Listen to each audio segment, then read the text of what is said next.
Hi, we're Josh and Ariel Wamsley, owners of Green Valley Tree LLC, based in North Windham. We're proud to sponsor Connecticut East this week and to serve the communities of Windham and New London counties with our tree removal and plant healthcare services.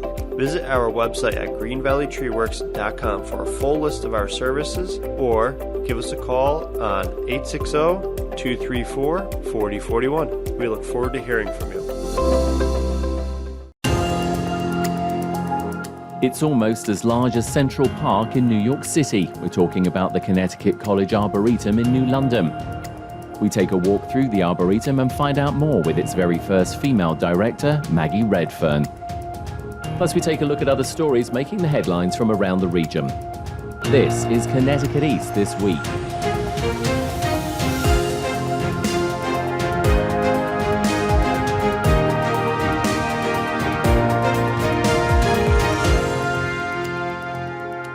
Hello, I'm Brian Scott Smith. Connecticut is blessed with many great outdoor spaces for such a small state, and one of them is Connecticut College's Arboretum, tucked away in the southeast corner. It's a place that is open to the public, but is also used by the college for teaching, research and conservation. And for the very first time in its history, it has a female director in charge of it. I caught up with Maggie Redfern, the new director, and took a walk with her through a small section of the Arboretum to find out more about her role and the Arboretum itself. Maggie, welcome to the podcast, and thank you for welcoming us to this beautiful Arboretum, which is part of the Connecticut College campus. Thank you so much for joining me on a walk today. It's a pleasure to have you here. We're just going to paint a little bit of a picture for our listeners, because sadly they can't be with us as we walk on this lovely, towards the end of October day. We are looking up towards one of the entrances. I believe it's called the Laurel Walk. Tell us a little bit about that. That's correct. Looking back to the William Street entrance from the Connecticut College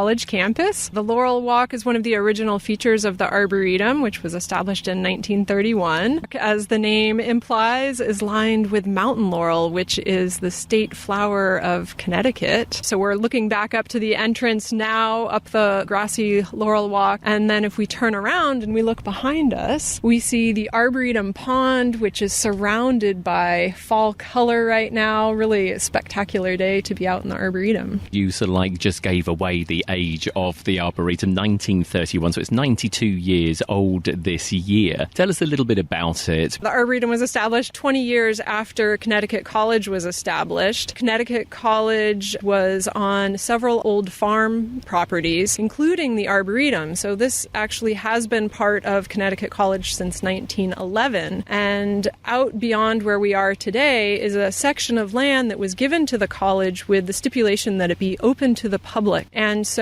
in 1931, as the college was thinking about creating an arboretum, it made a lot of sense to create a public park here on this land. We have about 30 acres that were designated as plant collections for plants that are native to Connecticut. So the women of Connecticut College could just walk across the street and discover all of the trees and shrubs native to the state. Now, you said about 30 acres. Just to give a sense again for everybody, the Arboretum really encompasses the whole of the campus, doesn't it? And that's a staggering figure. How big is that? That's correct. So the Arboretum is 750 acres, almost as big as Central Park in New York City, but very different in character. It includes the 125 acres of campus up on top of the hill where the stone buildings and all of our classes and students live. We also have several hundred acres of natural areas, as well as managed lands that surround the campus. And all of this land, or most of this land, was acquired over the years as farmlands and surrounding properties became available. So a lot of forethought that went into that and thinking about land conservation and being able to surround the college with natural green space. Let's talk a little bit about yourself. You are officially the first female director of the Arboretum, but we should make it clear many eminent women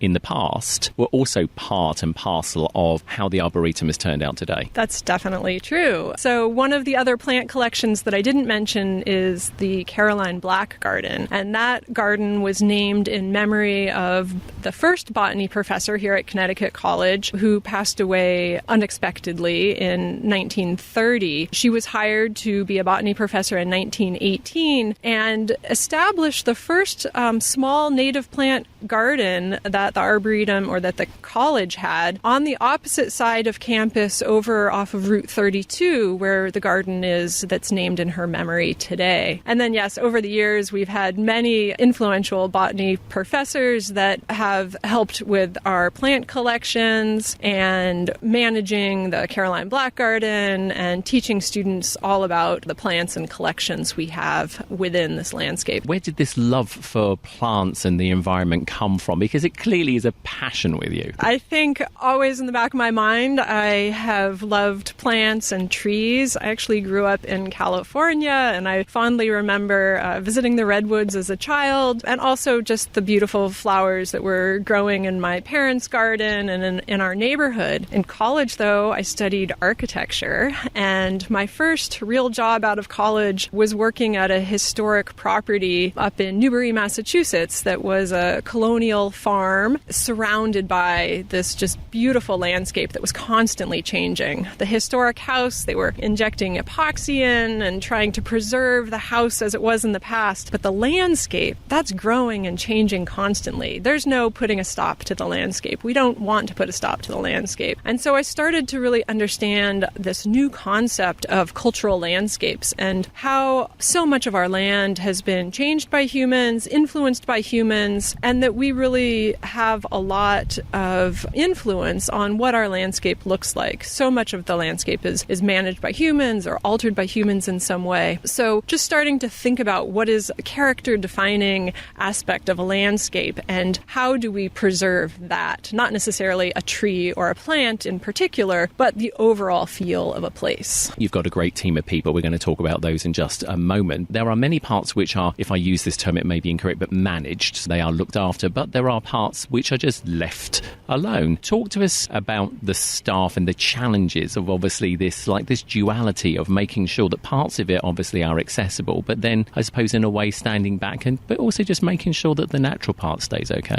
Sure. So we usually use the word cultivated as opposed to managed. So the landscape is cultivated and that we're removing invasive plants and we are intentionally planting the plants that we see around us. Even though they're native to Connecticut, we have the plants designed in a layout that actually goes toward a more scientific approach and an approach for learning about plants. So members of the magnolia family are near each other. Members of the rose family are near each other. The dogwoods are near each other. There are definitely exceptions to that because plants have many different requirements, whether it's sun or shade, wet or dry soil. So that definitely influences where the plants get planted. So this cultivated area that is the native plant collection most people refer to as the Arboretum, and just think of this 30-acre area as the Arboretum. We have a staff of 3 horticulturists that manage this landscape. They also manage all of our natural areas, but those areas, as the word natural sounds, are left to be more showing natural processes, what might happen in woodland area, for example. We also have the huge benefit of having Connecticut College students work with us during the academic year, and a few interns work with us during the summertime. And we are able to accomplish far more than just 3 people by having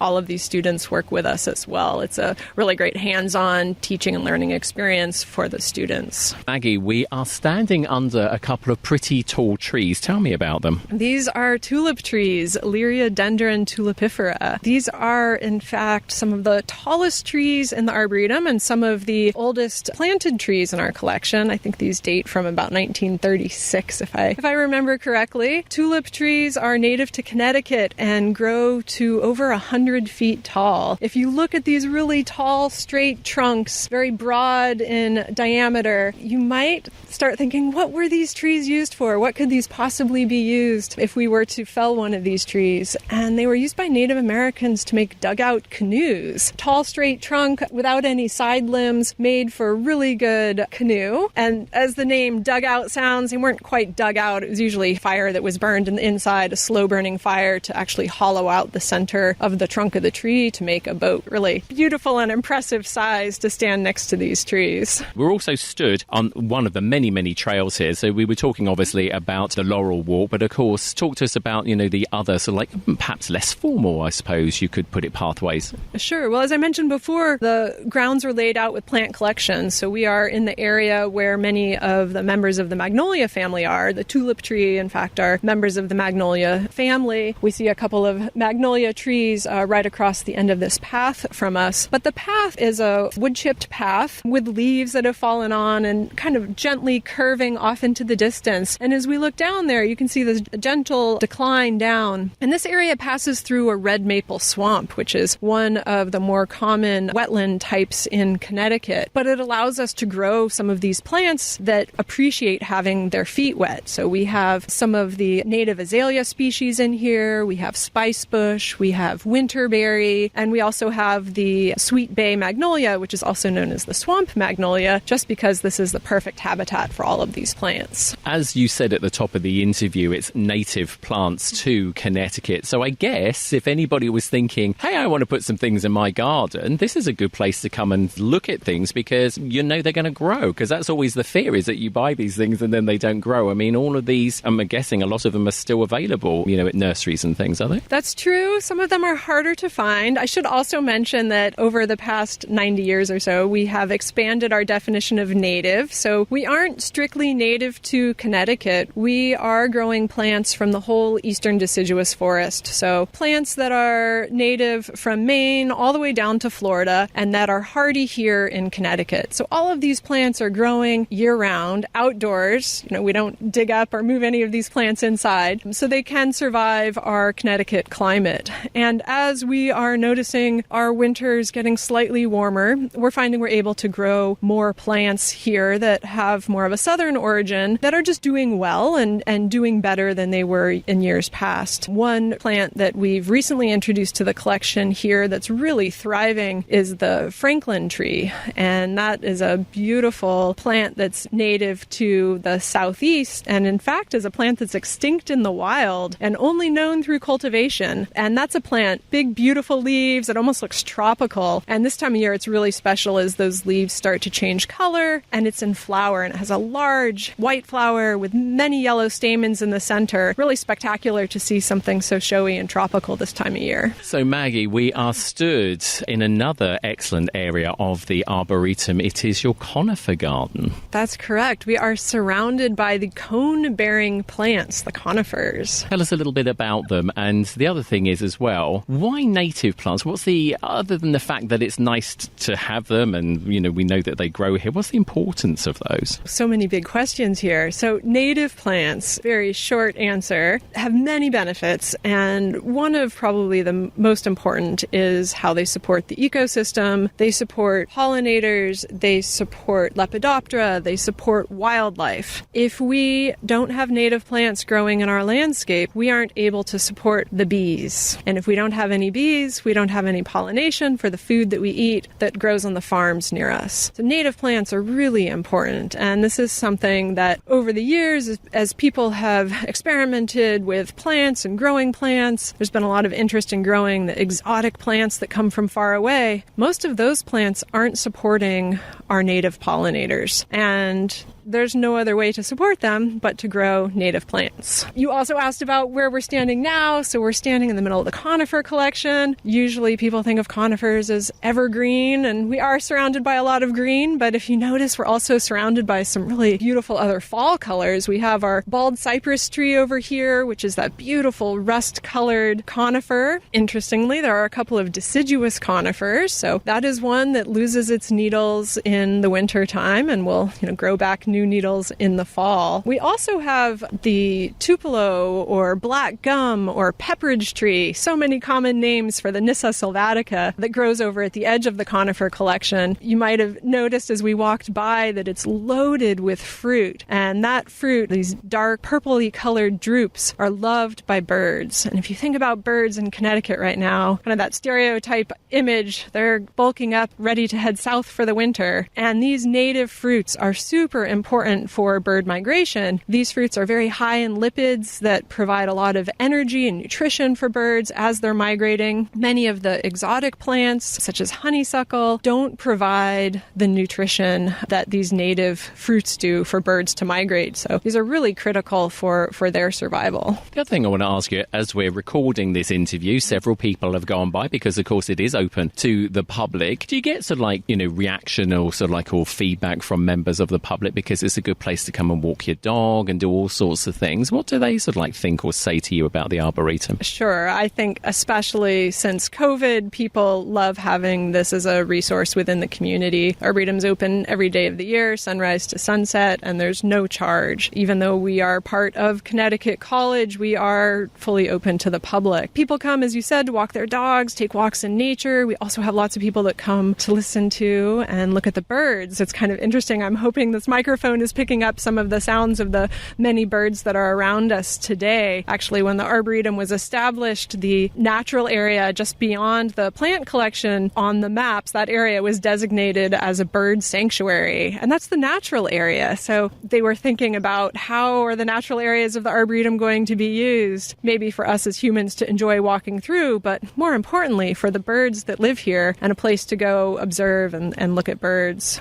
We have a couple different programs that we sponsor with the local Connecticut Audubon Society. Owl walks out on the marshes just to see all the different types of birds that come to the Arboretum and make use of all of these plants. I think the fascinating thing as well about the Arboretum is that it is surrounded by so much development, housing and whatever. So to be able to find this oasis smack bang in the middle of all of this, being looked after, will obviously be here for many, many years to come. I mean, it is a precious commodity to have, isn't it? Oh, definitely. I think one of the places that people value the most is our Mammacoke Island. Mammacoke Island is a 40-acre wooded island in the Thames River, and you can get to it by crossing over a very sensitive salt marsh. The salt marsh is a place that you want to check the tides before you decide to walk across, because when the tides are high, the marsh is wet. So if you come over on the low tides, you can cross over a narrow path and get over to the wooded area of Mammacoke. And that is one of our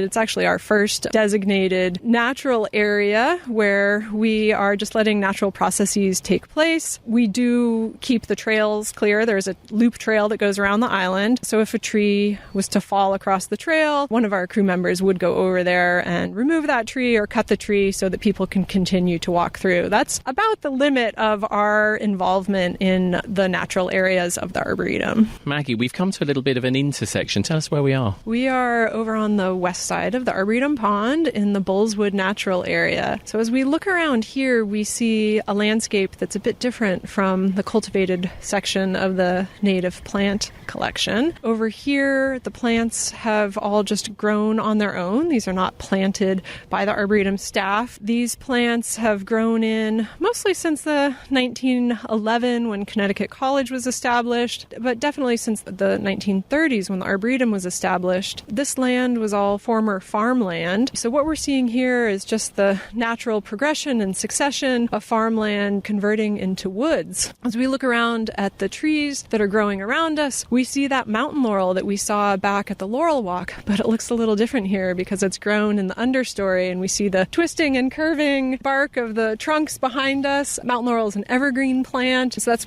kind of dominates the shrub layer here. And then as we look up, we see the red maples and the oaks and the hickories, and even a few of those pepperidge trees that we saw back in the conifer collection. The trails go off in 3 different directions from here. One takes us up to a forest loop where the old quarry was and where the old hemlock trees once stood. The path behind us takes us over to the Arboretum's bog. We have a natural bog in the Bullswood area. And then the path ahead is what I think we'll be following next and taking us over to the outdoor theater. The outdoor theater was one of the original features of the Arboretum, and this is actually where graduation took place for Connecticut College from the 1930s well into the 1960s. When the class sizes got to be a little bit too big and graduation moved up to the main part of campus. The outdoor theater today is used for all sorts of other public events. We have our Music in the Meadow concert here. Flock Theater holds Shakespeare in the Arboretum here in the summertime. Students have dance performances performances, theater performances, student-run concert called Arbo Fest, where the local bands and musicians from campus come over and play music on a beautiful fall Saturday.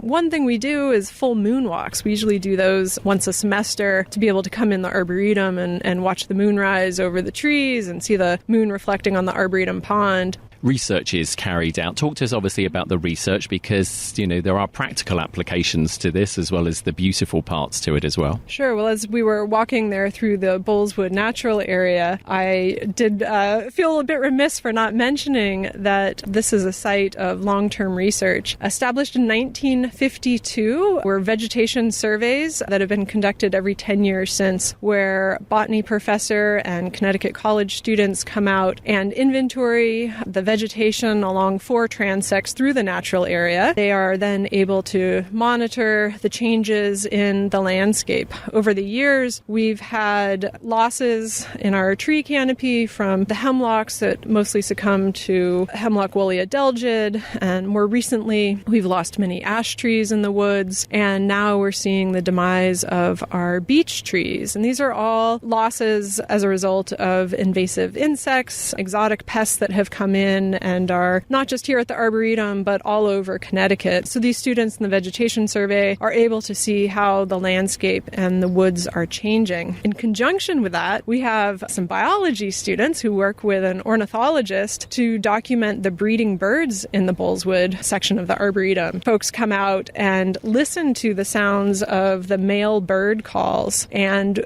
what they are able to do is identify the breeding territory of the birds in the Arboretum. So these surveys that take place in conjunction in the same landscape are in fact one of the longest such research projects in all of North America, where the vegetation and the bird populations are being studied together. Well, Maggie Redfern, the new director of the Connecticut College Arboretum, it's been an absolute pleasure. Thank you for taking time out of your day to talk us and walk us around the Arboretum. I know we have literally just scratched the surface of this amazing place, and as we say, long may it continue. I'm very, very fortunate that Connecticut College, yourself and your team, are here to look after it. Thanks for joining us on Connecticut East this week. Thank you so much, and thank you for the excuse to come outside and enjoy the Arboretum on such a beautiful day. And you can visit the Connecticut College Arboretum. It's open every day from sunrise to sunset, or visit their website to find out more about activities and events happening there at concollege.edu/the-arboretum.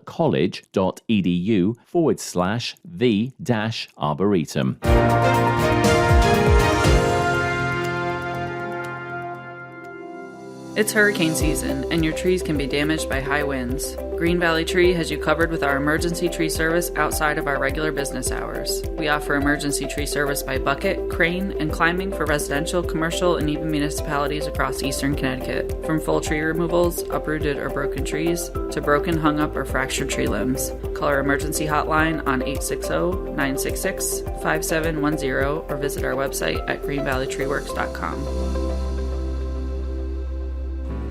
You know you don't have to wear your PT gear anymore, right? It's comfortable. So how's civilian life treating you? It's fine.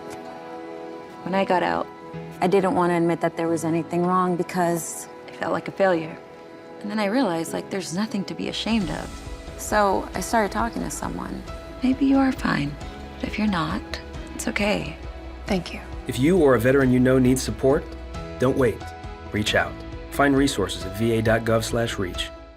Time now for a look at other stories making the headlines this week. As wind turbines ship out from State Pier in New London for New York's South Fork Wind offshore wind farm, Danish energy company Ørsted, who are spearheading offshore wind projects in the US, announced they have cancelled both Ocean Wind 1 and 2 offshore wind farms set for the state of New Jersey because of rising costs associated with them. However, New York State, Connecticut and Rhode Island will see their offshore wind projects completed. The company also made a final investment decision to go ahead with their 704 megawatt Revolution Wind project, a joint venture with power company Eversource, which will comprise of around 65 offshore wind turbines that will power a combined 700,000 homes in Rhode Island and Connecticut by 2025. Those wind turbines will also be constructed at State Pier in New London, which has been redeveloped at a cost of over $300 million to become a hub for the new offshore wind industry. The city of New London has become the home of Connecticut's latest innovation Innovation Center, an incubator for new startup businesses in the southeastern part of the state. The center is also the new home of the Chamber of Commerce of Eastern Connecticut, who are behind the Innovation Center. Mike Passero is the mayor of New London and said at the center's ribbon-cutting event that, like so many things, they eventually come full circle. Businesses and people moved out to the suburbs in the 70s and the 60s. Now everything comes full circle, and we have the businesses and the residents moving back, and this is becoming a vibrant urban center for this great metropolitan region. We all have to work together, and my partners, like Rob Brule in Waterford and Montville and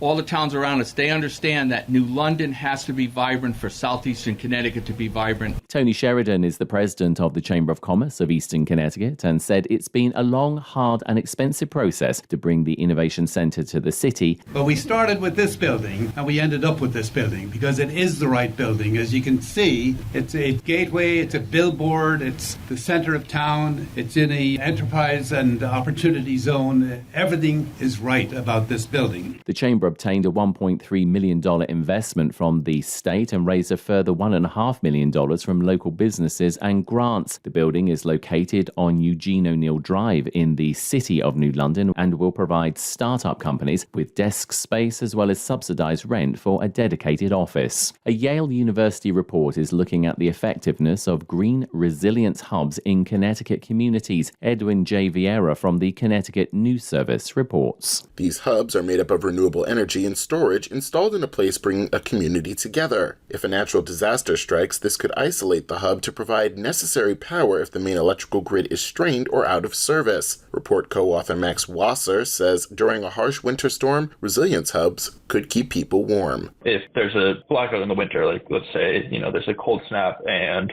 power supply can't keep up with demand and there are blackouts, this system, could power heating services in some of these community centers. So, people might be sharing space and sleeping in one room, but they'll be warm and they'll be out of the cold. He adds this could also be beneficial in Connecticut's summers, which are only getting hotter. A primary challenge to getting these going is financing. Wasser notes that green banks would be the best way to get these resilience hubs funded, although it also depends on which communities want them built. I'm Edwin J. Vieira. And the Connecticut Department of Veterans Affairs is reaching out to residents across the state to help make sure every fallen veteran gets a wreath this year on their headstone during the holiday season. The wreaths are part of a nationwide effort called Wreaths Across America, and Connecticut needs over 14,000 of them. John Carragher is the manager of the Office of Advocacy and Assistance at the Department of Veterans Affairs and says the giving and laying of a wreath by a member of the community is important. Understand what they did and why they did it, and hopefully instill a little bit of a spirit of patriotism and community service to that person, but really establish a connection and a personal connection with that individual veteran that we're laying that wreath on, because it's more than just decoration. It looks nice and takes great pictures, but the meaning behind it is what we want to make sure that we get across. Sherry Vogt is a Connecticut Veterans Affairs Board of Trustee member and says last year they were short about 1,000 wreaths in the state, and despite help from many organizations, they want to make sure every fallen veteran is honored this year. We are so fortunate to have the Daughters of the American Revolution. We have American Legion Post 20. Middletown Fire Department was reporting they'd sold quite a few. And so although our goal is 13,000 wreaths, for one for every marker in our veteran cemetery here in Connecticut, wreaths must be purchased by November 28th to make sure they are available for the laying ceremony in the state on December 16th, which is also open to the public. Wreaths can be purchased online at wreathsacrossamerica.org/CT0164.